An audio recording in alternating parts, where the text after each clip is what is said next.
If you love someone who has an addiction and you've just been around and around and around with them about it, you've exhausted yourself, you've argued, you've threatened, you've begged, you've bartered, you've promised, you've been nice, you've been mean, you've done everything, you spent money, and you just can't get anywhere, and you're just exhausted. I mean, completely exhausted. And you're asking yourself, why can't I just walk away from this person?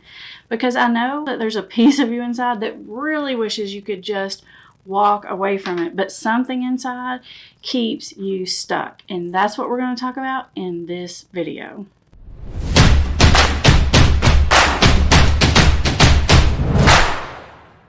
For those of you who are new here, welcome to Put the Shovel Down. This is a YouTube channel designed to help you understand the science and psychology of addiction so you can get your life and your loved ones back on track. And on this channel, we're all about giving you practical advice, really useful pieces of information that you can actually take action with.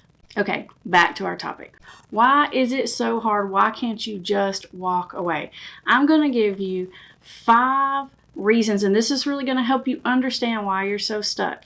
And then I'm going to give you a little bonus explanation, giving you a little science in there. And of course, at the end, I'm going to give you a practical tip on how to get some distance and protect yourself and a little bit more of a healthy boundary in place. So the first reason why it's really hard to walk away is because you still see glimpses of your loved one in there. There are definitely moments when you see who they are. And when you see that side of your loved one that's there, sometimes it's because you're getting real glimpses of them and it makes it really hard to let go because you know that they're still in there. And other times you're really just seeing a manipulation from the addiction. The addicted part of them will show you what they know you want to see to keep you drawn in. Now, the second thing that may keep you feeling really stuck in kind of like a codependent situation with your addicted loved one is because you know what they're capable of. This one's really hard for me because one of the things that I'm kind of good at is I'm good at seeing what other people are good at.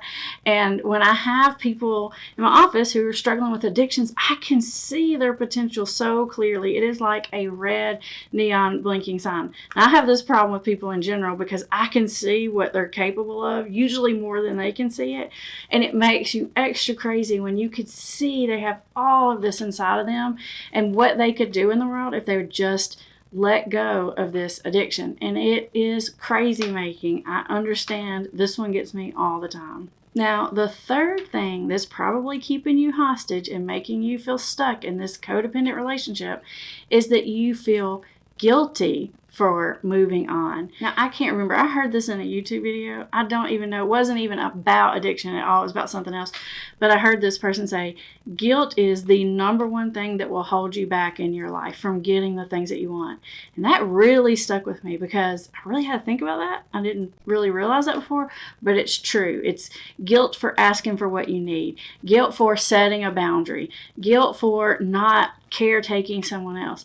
Guilt will absolutely hold you hostage. And if this is happening to you, you might want to sort of back up and ask yourself, is this reasonable, rational guilt, or is this some kind of irrational guilt that I'm putting on myself?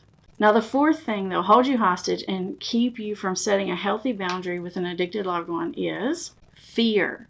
Like I said, these are going from small to big. Fear absolutely handcuffs you to this situation. Fear of what's going to happen to them. Fear that they can hurt someone else. Fear of what's going to happen to your family. Fear of what your life will be like without this loved one, or what will happen to the children if you leave your spouse. Fear is holding you hostage. If you're making a decision out of fear, it's probably the wrong decision. Now, the fifth reason, and this is another emotional thing that's keeping you tied into the situation, is grief. Because you're still holding on to these ideas you had in your head about what was or what you wanted to be, and you cannot let go of it. Campbell talks about this a lot. It's a concept she talks tremendously a lot with parents about. It's called disenfranchised grief or loss of dream. And so it's like, even if this is your spouse, it's like you had this idea about how this family was going to work, and you're just keep trying to force it to be that way and ignoring what's happening. So it could be like the denial part of grief, it could be the sadness part of grief, but you're holding on to something and you're just having a hard time letting go of your idea about how something should be in your head. I told you I was going to give you a little science stuff, so hang on here because we're going to nerd out in this explanation a little bit. Now, you may not realize it, but when you're connected to someone, like they're in your family, they're your spouse, they're your child, they're your sibling, or your parent, you actually have a chemical bond with them.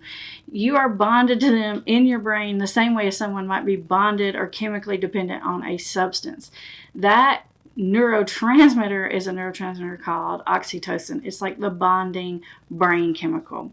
And if you've been around someone for like a really long time, you almost build a tolerance to it, which is why like when you first fall in love with someone, it's so awesome. It's really an addicted state, but eventually you build tolerance to that and you don't even notice that it's there. The same way as an alcoholic could drink 6 beers and not feel anything. You don't even realize that that neurochemical bond is in place.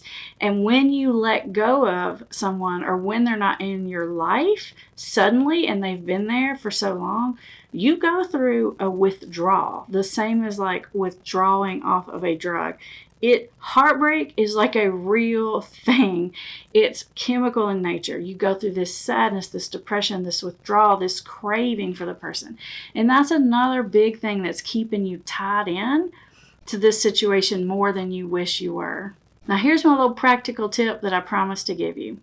Instead of thinking about walking away from this situation, I want you to just think of it like, I'm going to take a step back. If you need to take a step back, it is sometimes easier to just do, like in recovery, they call this the 1 day at a time concept. So people in recovery often think about, well, I'm sober for today. And if they start thinking about being sober for the rest of their life, it freaks them out. So they just think about it 1 day at a time. Like today, I'm going to be sober. I've got today. And that may be a really helpful concept for you to grab onto as a family member as well. Just for today, what do you need to do today? You don't have to decide you're cutting them off. You don't have to decide you're never talking to them again. In fact, I strongly encourage you not to make any kind of big promises like, I'm never going to talk to you again, I'm never going to give you money again, or I'm never going to believe you again. Like, I really encourage you not to have those big statements. What I'd like for you to do is just think about, for today, I need a little distance. I'll reconsider the situation tomorrow.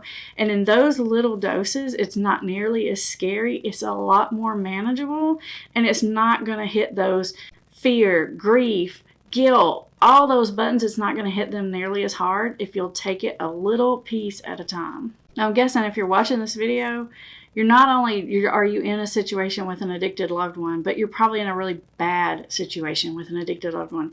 You may even be in a situation where someone is emotionally abusive or physically abusive, or they just will not respect any sort of boundary whatsoever. So up next, I want you to watch these videos about boundaries and about things that you should not tolerate from an addicted loved one.